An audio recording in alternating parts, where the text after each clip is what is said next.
Hi, everybody. David Noor. I want to welcome you to another Avneer monthly webinar. We are live on LinkedIn and Facebook and YouTube and X. I'm delighted you're here. If you're joining us live, I would love for you to jump in and let me know where you're joining from, maybe what intrigued you about this topic. Today, we're going to talk about something that's been near and dear to my heart for a number of years, which is why most networking doesn't work. It is a topic that I've been passionate about for a long time. I've written about extensively, and I continue to coach frontline contributors all the way up to leaders, particularly highly relationship-centric businesses. If you think of consulting, if you think of commercial real estate, if you think of executive search, but in essence, in every business, we're fundamentally all in the relationship business. And there's still a lot of just prevailing mindset that, relationships are serendipitous. Are there some? Sure. Will they all gonna fall in your lap just out of nowhere? I don't think so. The most successful teams and organizations build relationships very intentionally. And I would submit to you that you see the tagline. It's not by accident. They're architected. They're driven in a meaningful way. So again, we're live on Facebook, LinkedIn, YouTube, and X. I would encourage you to jump in. If you have questions, comments, I'll pause periodically and just make sure I address your questions. As I said, I found this on my laptop. This is a topic that I've been talking about for some time. If you look at the date, that's the date of we're going OG here. That's the original relationship economics book that came out in 2008. What is that? 14 years ago? So I've been more than that. I've been talking about this topic for some time. And it's because I did it myself. I made a lot of the mistakes that we're going to talk about. And I continue to see other people make them. And it's very prevalent. It's in your face when people are looking for a job, right? What do? They network like mad to try to find the next job. And when they find the next job, they forget everybody that helped them get there. Or they try to network into a new territory or new geography or into a new job. And a lot of it is just what we'll talk about today. It is busy work. It is the classic case of confusing vibration with forward motion. And people do this all the time. So it didn't just start in September of 2008. Most recently, in the third edition of this book, I mean, it's not only on the back cover of it, it's the entire first chapter. Where, because again, I see people doing these 10 things over and over again. And they, for some reason, expect very different results. By the way, Joanne, great to see you. Thank you for your friendship. Thank you. I love it. She has the original book. I've been a fan ever since. Joanne, I need more friends like you. For the rest of you, I send out $1 every time somebody says something nice about me. So Joanne, thank you. Thanks for being here. Thanks for being a fan of this work. So, I talk about a lot of these at an individual level because relationships are not between buildings and logos. They're always between individuals. So it always starts with an individual, but it absolutely has a cascading effect in terms of the organization. So at an individual level, just very quickly, you see the list in front of you. There's no purpose. You're networking, you're collecting business cards, you're getting out and meeting a lot of people. Tell me about the outcome. Because I learned years ago, right? You cannot possibly understand how things are going if you don't have a destination in mind. Tell me the purpose. That purpose is on my phone. I'm a big fan of Waze, the navigation app, right? And I've lived in Atlanta for a whole bunch of years, and our family's joke is don't doubt Waze. And sometimes Waze takes you in the wrong direction. But what it knows is that there's a tree down around a corner that's going to block traffic for 2 days. So what's your purpose for networking? Are you clear enough on the why in many ways to understand why I'm doing this, which then has a ripple effect on the rest of it? Fuzzy goals. if there's not definitive goals and milestones. What do they say? Any destination will get you there. No relationship development plan. We're going to talk about this. How do I nurture? How do I add value? How do I engage others in a meaningful way? There's haphazard or reactive effort, right? I'm going to do it on sunny Tuesdays, but not on rainy Thursdays. Okay, that inconsistency shows. What's in it for them? What do most people do when they network? You sit there, you be quiet. Let me tell you how smart I am. That gets really boring really fast, right? Engaging the wrong people. Now, don't misconstrue my comment. Everybody has value, but if they're not your ideal relationship profile, you're throwing darts blindfolded, or you're gonna kiss a lot of frogs to try to find that one prince, because you're networking with the wrong people, with the wrong profile, with the wrong attributes, if you will. Failure to arm others with the right ammunition, I call that relationship enablement, right? People want to help you, they don't know how to help you. So are you arming them with the right ammunition to intelligently talk about and introduce you in a meaningful way? Less than ideal relationship profiles, right? Don't settle. This is, well, that's just, that person is good enough, or that's as far as I can get. Says who? So there's a lot of self-fulfilling prophecy in many ways of, or self-limiting beliefs in many ways, because you lower your standards or you lower the bar. Lack of relationship insight validation. I talked a lot about this idea of triangulation. How do you know that's the right person? Because of what, their title? The title doesn't equate to influence. The title doesn't equate to access. The title doesn't equate to any kind of clout or the ability to shape how others think in the organization about the problems you solve or the potential solution you bring. Last but not least, this idea of givers, takers, and investors. I've been talking about this for a long time. Relationship givers altruistically give. They get something very euphoric from giving. They love to give. That's awesome. Most of us can't be pure givers because we got, I don't know about you, I got something called a mortgage, right? Relationship takers, all they do is take. They constantly ask and they want things from you, and with no mindset or thinking about, am I investing in this relationship enough? The really astute relationship investors realize that it's a lot easier for me to ask for something once I start giving, once I start adding value, right? So if these are, and we'll come back to these, but if these are the 10, again, the entire chapter, first chapter of this book goes into those 10 points pretty significantly. But I want to talk about this now extended to a team or a firm. So if networking worked, top of the page, most professionals would be growing their business faster, more predictably, with a whole lot less effort. What do? Instead, we see high activity, low conversion. We see lots of conversations, little continuity. We see broad networks, very shallow relationships. Joanne is going to love this comment. Of all of your LinkedIn connections, how many of them do you really know? I'm embarrassed that I'm connected with some people. I have no idea how I know them or where do I know them from, right? And this happens all the time. Somebody reaches out, hey, I see on LinkedIn that you're connected so-and-so. Can you introduce us? No, I don't know you. I'm not sure I like you. And I certainly don't know that person well enough. And I need you to hear this. Every referral is a recommendation. Every introduction is a recommendation. You're using borrowed trust. So there's a whole lot of shallow relationships because they're sheer contacts. So I would submit to you at the bottom of the page, networking is not broken. Your approach to networking could be outdated.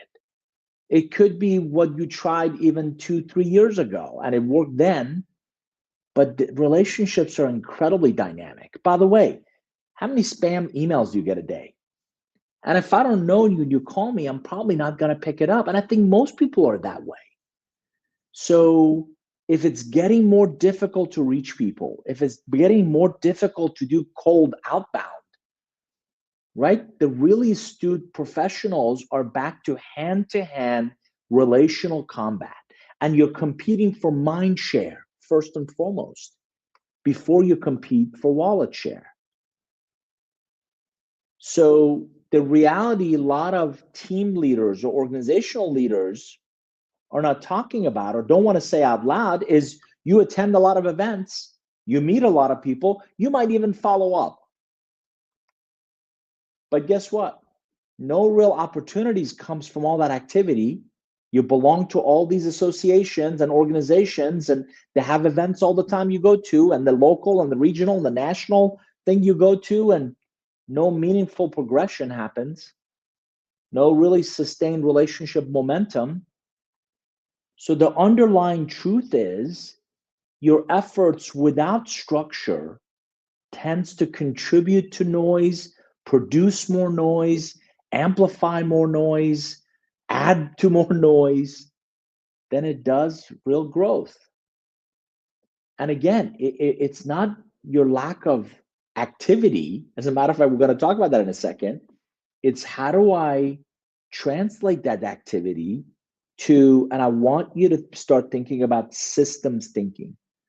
How do I think of relationships as a system, as an ecosystem, highly connected ecosystem that should produce the results that I'm after? I'm not the only one talking about this. EPSTA does a ton of global research. Their 2025 B2B sales benchmark of interviewing 48 billion in revenue, and look at that, 655,000 opportunities, 240,000 sales discovery calls, 2,000 CROs. The state of B2B sales this past year wasn't good. Our win rates are down, sales cycles down, deal value might be up, but there are few deals. Look at this. 78% of reps missed their quota. The velocity is increased, the deals that are slipping has increased. And so again, this is the way you've always done it. This is you networking, trying to brute force contacts into relationships. And the wrong conclusion, is what a lot of people do top of the page. Let's do more activity. We need more. We got to have more events. We got to do more outreach. Oh, no. It's not enough to send out 1,000, LinkedIn messages a week. We should send 5,000 LinkedIn messages a week. Please, for the love of sweet baby Jesus, you're just, you're fire hosing people. More follow-ups and more pipeline pressure, and that's not it. Volume doesn't fix structural issues. You need curated connections. You need a strategic relationship map. You need focused quality, and you need solid structure that's built based on trust. So none of the bottom of the page is more activity. It's more busyness. It's Are you fixing structural issues? So here's the real problem. It's not effort, it's architecture. You remember I told you that relationships are architected? It's your architecture. So it's not the random outcomes of interactions. It's designing with intent. It's building through consistency. It's strengthening through relevance. Without that architecture, without really thinking of relationships as an ecosystem, every interaction resets momentum. Start, go. 2 steps forward, 1 step back, right? Every event starts from zero again. Every relationship remains incredibly fragile because you're doing the drive-by greetings. In the words of one of my favorite mentors, stop it. It's not helping you, right? That drive, that cast. There's it goes without naming names, but there's a lovely woman here in Atlanta, and she works for a very reputable firm, and they sponsor a bunch of different events I've gone to, and she has coffee probably 75 times a day, and she's meeting a lot of people, and it's fabulous. And you ask 3 people about her, and the consistent feedback is, oh, sure, she knows a lot of people, but they're very shallow. There's no depth. Because she's so busy networking, she doesn't really get to know anyone. And we're going to talk about this, she's highly transactional. And she's collecting business cards and LinkedIn connections like there's some sort of badge of honor. I don't know how well her business is doing, but it certainly is not helping her reputation that she's, do you know her? Oh, yeah, she's lovely. Do you know her? Oh, yeah, I just had coffee with her. Do you know her? But nobody says, have you gotten any value, or are you better off because of her? Do you hear the difference? So transactional networking, like this woman is doing, is the default mode for most organizations, right? Meetings and exchange cards, and let's be episodic, and let's send a generic follow-up email. And guess what I got from her? A cut and paste email. David, it was good to see you this morning for breakfast. And it sounded like every other email. And at the surface level, she's touching a lot of people. And then she moves on to next interaction. And it's incredibly short-term focused. Transactional networking optimizes for activity, not outcome. Maybe that's how she's paid. Maybe she's paid by the coffee meetings and how many people she's adding to LinkedIn on a weekly basis. That's not the milestone I certainly care about, or most astute business professionals care about. Are you creating any kind of an outcome? Not just quantifiable into your terms of revenue and growth, but also, is that intelligent, profitable growth? Is it, right? Is it profitable? I was president of a company during the dot-bomb era. And the painful lesson we learned is you cannot buy something for $2, sell it for $1, and make it up on volume. So the transactional networking that she's doing, not just she, but most people do, you're buying, there's a cost to it. You're buying something for $2 and then you try to sell it for $1, and your perception or misperception is you're going to make it up on volume. That's transactional networking. And there's a cottage industry online that's trying to teach you how to do more of this crap. No, thank you. If you email me with any of these, I'm going to block you immediately because it's moronic. So why does it fail? It fails because it lacks context. You don't know me. It lacks any kind of continuity. Those of you who have got this significant other, did you really propose to your spouse on the first date? No. You nurtured the relationship. You got to know each other. It was over a period of time. Maybe you went through some ups and downs to see how you would fare. Maybe my mother always said, travel with the person. Go through a stressful situation with the person. You'll learn a lot about them. You know what that creates? Continuity. In the business context, you also need the last bucket on the left, intentional value exchange. It's not about you. It's about, are they better off because of you? As a result of the left-hand side of your screen, what happens on the right is you're forgettable. You are forgettable. I can't even remember this woman's name till somebody else brings it up.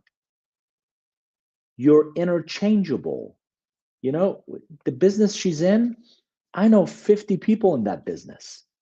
I could call any one of them and engage any one of them. And you're not differentiated. What does differentiated really mean? You're memorable. You're what did Seth Godin call it? Be noteworthy, be worthy of remark, right? So if you're easily forgotten and you're interchangeable and you're not differentiated, what you're not doing is you're not building trust. And trust doesn't compound without that intentionality. Trust doesn't compound there's a reason we've built your top 100 relationships in our Avenir platform, because ton of data shows an average individual can proactively manage about 100 to 150 relationships. That's it. So the 50,000 contacts you have on LinkedIn, I'm saying this respectfully, have little to no value. Because if you want to be intentional about the relationships that are critical to your success, top 10, 20, 30, 50, you want a gold star, 100. That's all you have the bandwidth to invest in. And if you believe the supposition, if you believe the hypothesis that relationships are an investment, you cannot do that with drive-by greetings. You have to be very intentional about these relationships. Again, as a friendly reminder, we're live on Facebook, LinkedIn, YouTube, X. As you can see, I'm passionate about this topic. If you have questions, if you have comments, I would encourage you to jump in with those. Just type them in. I'll see them in here, and I'll pause and maybe share that with the broader audience, and also respond to your questions or comments you may have. So, what's the cost of busy networking? Have you noticed, by the way, you talk to networkers and they're always busy. They're busy going to a bunch of events. They're busy, right, meeting people. They're busy all the time. What it actually costs the firm is a missed opportunity because of the shallow engagements. You read in the trade publication that one of your prospects has chosen another firm, that something you could have done. You're like, wait, I know them. No, you only have their contact information. You don't really know them. And they certainly don't know you.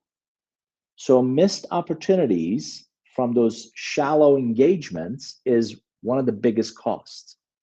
Beyond time and hidden costs, wasted, if you go to any kind of conference or event investment, you're investing time and money, registration fee, and right? And you go to these and you show up late and you leave early because you've got another networking commitment, and you wasted that effort.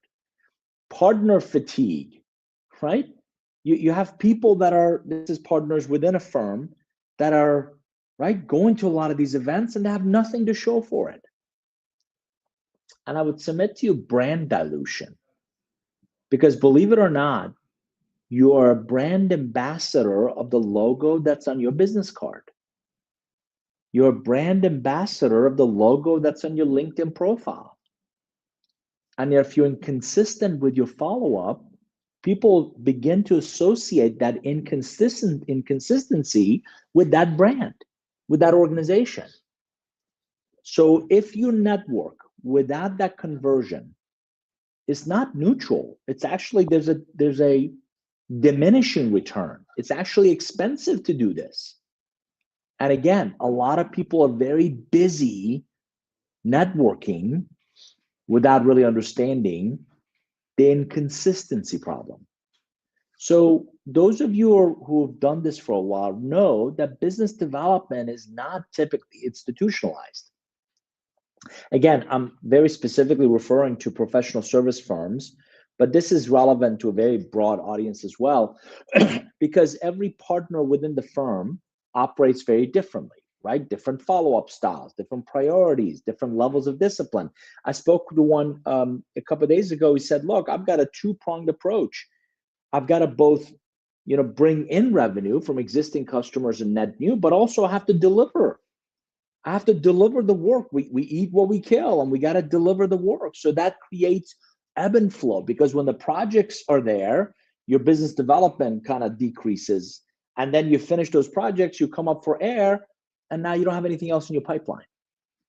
So the lack of that follow-up becomes really, really challenging. A lot of times there's no shared system, right? I've got people on my phone, and I've got them in spreadsheets, and I've got them in my LinkedIn, and we connected on and I might have them in the company CRM, but it's not shared in any meaningful way.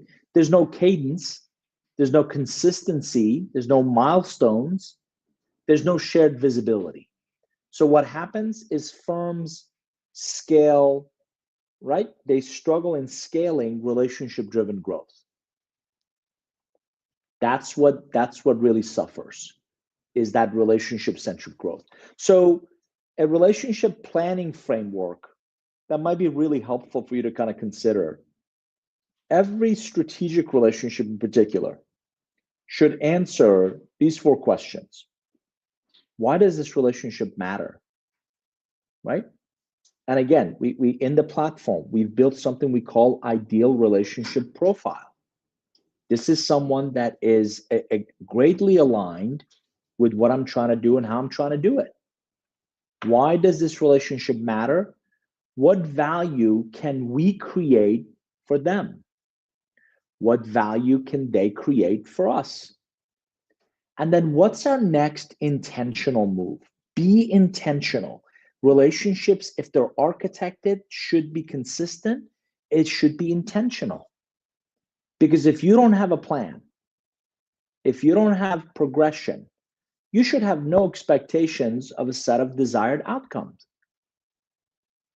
If you don't have a plan, if you don't have a reason of what we're doing, why we're doing it, again, in our platform, here's the top 100. Here's your daily dashboard of those relationship insights. Here's how I move them along a continuum. Here's a relationship score. These are all the attributes that force you to be intentional, to be strategic, to be quantifiable. In essence, why I wrote Relationship Economics all those years ago. The other critical part that's really important in this process is strategically prioritizing of everybody you could meet. Where's the best investment of your time and effort? I would submit to you that focus is the multiplier. Not all relationships deserve equal attention, equal time. I fly with one of our local favorite airlines. I fly them enough that I have status. There's a direct line I can call and hopefully speak to someone when everybody else is waiting in line. Why? I spend a whole lot of money with them every year as a certain level of a customer. So segmenting, and you could use very simple silver, right? Gold, platinum, diamond if you want. But segmenting your customer base allows you to really focus on who are the most strategic, who are the most relevant, who are the most valuable, who are the most impactful in your business. Again, an old mentor of mine drove into me every year, fire the bottom 10% of your customer base. I'm sorry, I no longer do that kind of work. I'm sorry, that is no longer a viable fit for me. So this is a really good opportunity to focus on the segment. Where are the high potential emerging relationships? That's your next up. That's the next group that I want to invest in. You guys are going to chuckle. When our kids, my daughter's now 24, my son is 22. When they were little, we would go to Home Depot for Saturday morning kind of a kids workshop sessions. Brilliant move on their part, because not only we build bird houses and wooden toolboxes, and they got these little cute aprons, and for each workshop they came to, they got a pin, and it became a family thing that we did almost every weekend. And I don't think I ever left Home Depot without spending 20, 50, 100 bucks on something else that while we're here, let's go pick up. Take a wild guess of where my grown adult kids shop now. Yeah, because then they have a connection. They have an emotional connection. They have, that memory back to those experiences. So investing in your high potential emerging relationships, and then the peripheral contacts, right? That's the next tier. You have to meet the contacts to realize whether they're a right relationship or not, but I'm going to focus top down. So depth in fewer relationships outperform breadth in many. Let me say that again. Depth in fewer. So instead of everybody's saying, I jokingly call it new logoitis. Everybody wants to go after net new. That's great. You're casting a massive net. That's fantastic. What if we focused on fewer? What if we build deeper? What if we build more meaningful relationships? Would that get us further along in our journey? That is fundamentally the hypothesis of our platform. That is fundamentally what we're trying to do in the platform we're building. And the big driver of that is really changing your mindset from contacts to context. And context is all about relevance. So if you look at the left-hand side of the screen, contacts are static. Individual contacts I have on my phone, all my LinkedIn contacts are static, right? There's a name, there's a phone number, maybe there's an email, there's a LinkedIn connection, maybe there's a reminder that I should send them something. They're static. They might as well be white pages. For our younger audience, white pages were these things the phone company would publish and had everybody. It was the paper version of Zoom Info or Clay or Apollo or any of these things now, right? To the right-hand side of your screen, the context is dynamic and includes their priorities. That's why we capture in our platform their goals, their pressures, their timing, their strategic initiatives. What are the things they care about most? What are the things they're passionate about? What are the things that they value greatly? People respond to relevance, not reminders. So if you have contacts and it's prompting you to send this or, hey, it makes me cringe when people talk about sequences. We should send an email. Then 2 days later, we should send a phone call. Then 2 days later, we should connect with them on LinkedIn. Then 2 days later, we should pester them with another email. Hey, by the way, did you see my first email? No, wait, 2 more days, I should send you another email and pester the crap out of you with that one, just in case you haven't seen the first 3 emails. No, thank you. I'd rather have a conversation. I'd rather you take a stab at what you think you know or what I might be struggling with, or you inviting me to learn something that's highly relevant to the things on the right. That's what I care about. That's the tough love you need to hear, is those contacts are nearly as valuable as context that makes people want to engage.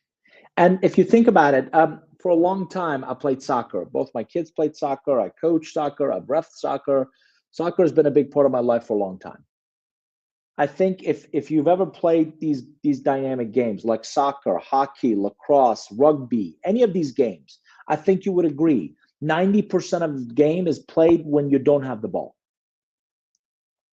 And the best players on the best teams are always asking, where should I be? What should I be doing? How do I put myself in the best possible position so when we do get the ball or we get the puck, we can do something with it? I need you to see that pitch as your marketplace. I need you to see that field, that hockey ice as your marketplace, dynamic, always moving. So the 3 questions that you and your team should be ideally asking is, where should we be? What should we be doing? How do we put ourselves and our team in the best possible position so when we do get the ball or the puck, we can do something with it? And what many people don't realize is that your firm, you and your firm already have unbelievable relationships that are hidden. Former clients, dormant contacts, senior executive or board connections, partner network, alumni relationships, people you used to work with in your previous life or theirs. The problem isn't scarcity, it's visibility. It's not, right? You have contact information for these people. Are you relevant to them? And when it comes to an organization, a lot of people unfortunately think of the org chart on the right versus the influence network on the left. And what I keep reiterating is the one on the right is based on titles, and it's based on reporting lines. And all of us on this call know that's not how things get done. It's the one on the left.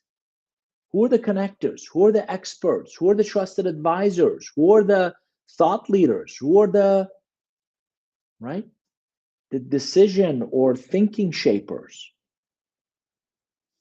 And for a long time, I've been advocating that there's 6 unique phases of you building and nurturing great relationships. You have to prepare, you have to plan, you have to execute, That's where you get results from. So that's why we're building an intelligent relationship management platform where it takes data from multiple sources and it basically does AI agentic orchestration of how do I nurture the relationships towards my desired outcome in a simple, clean, really elegant way.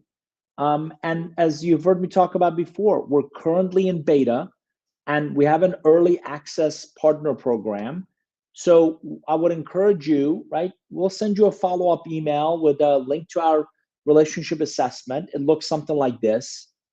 And I would encourage you, visit avnirinsights.com to see what we're building.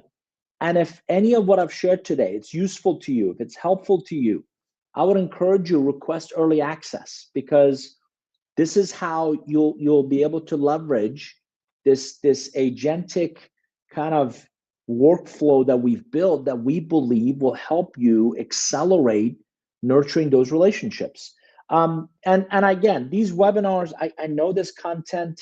I hope it's useful to you. I hope it's relevant to you. The next one, I hope you'll save the date. May, hard to believe it's May already. I know that's how a calendar works, but May 5th, they're all at 1 o'clock Eastern. I'm going to talk about the value that you're not seeing, the value that you're not seeing. So as promised earlier, I mentioned that this list of the top 10 reasons why most networking doesn't work. Let me give you, for those of you that are still engaged, actively watching, let me give you a few tips, a few best practices, things that I've done that has worked well, things that I've coached other people and they've done it, things that I've observed people do that works really well. And it lines up really nicely with these 10. But number one, be crystal clear on your why.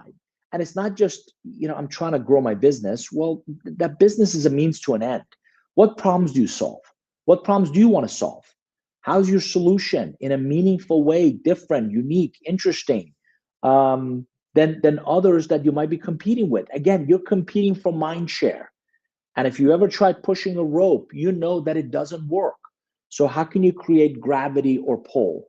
So be crystal clear on the real outcomes that you create. Be very specific with milestones and metrics. I've always believed if you do the right things, the end result will come. So it can be just sheer transactional context that I meet certain number of people. It should ideally be, here's my ideal relationship profile. How many people did I meet, almost like the Target logo, that were dead center bullseye on this profile? I had a fantastic conversation yesterday with a retained search firm. And search, if you think about it a second, they have customers or companies that pay them, but their supply, that's the demand. The supply is the market is talent.